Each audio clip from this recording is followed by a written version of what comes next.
There's been a lot of debate lately about whether members of the Bush administration, or even Bush himself, should be prosecuted for war crimes and other criminal action undertaken while in office and bound by constitutional oath.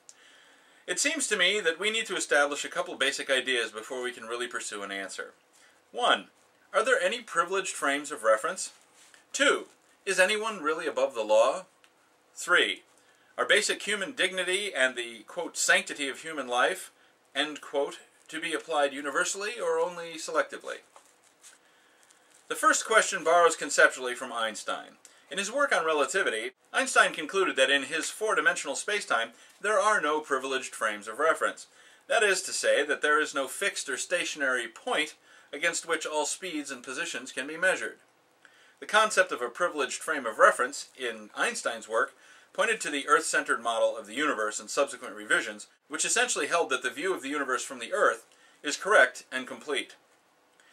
Speeds and distances and positions are all reference to Earth. Whether or not Earth was really at the center of the universe, it was at least conceptually the center.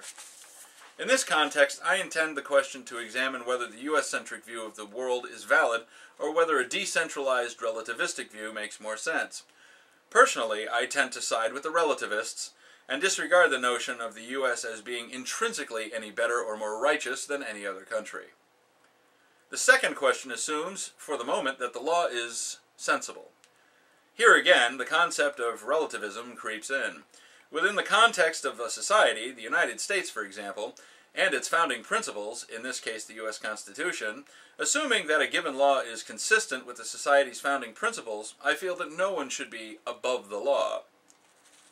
The third item is kind of sketchy, since human dignity is conceptually nebulous at best, and the idea of the sanctity of human life drags in the idea of gods and religion. Sometimes the idea is presented as, quote, basic human rights, end quote. The basic point is that, apart from people who describe others as infidels, most people in the, quote, first world, end quote, agree that there are some basic things that all people should expect from their fellow humans. Freedom from harassment, persecution, or discrimination based on gender, religion, sexual preference, associations, etc. Wrongful imprisonment, torture, rape, killing, being robbed, and so on. If these freedoms are to be enjoyed by all people, then they must be granted by all people. The time when your true mettle is tested is in time of dire crisis.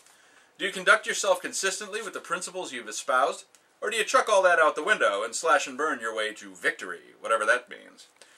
If you only live according to your morals when it's sunny, those aren't your morals. So back to the big question. Should members of the now-defunct Bush administration be investigated and, if warranted, prosecuted for their actions? Absolutely. There are those who would say that such investigations and prosecutions would set a precedent. I say good. Let's not forget that pardoning Nixon set a precedent, which seems to have led directly to the behavior of the Bush administration. The president is a person. A fallible person. To make the president immune to prosecution is to allow him or her to act with impunity.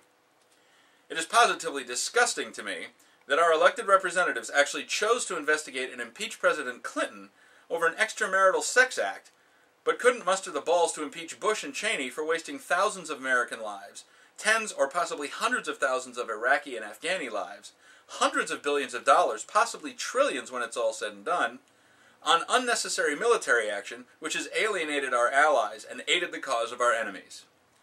The Lewinsky affair set the bar for what is an impeachable offense in modern times. I think Bush may have crossed that line when he failed to act on the information contained in the President's Daily Brief, dated August 6, 2001. Everything after that is just well-deserved piling on.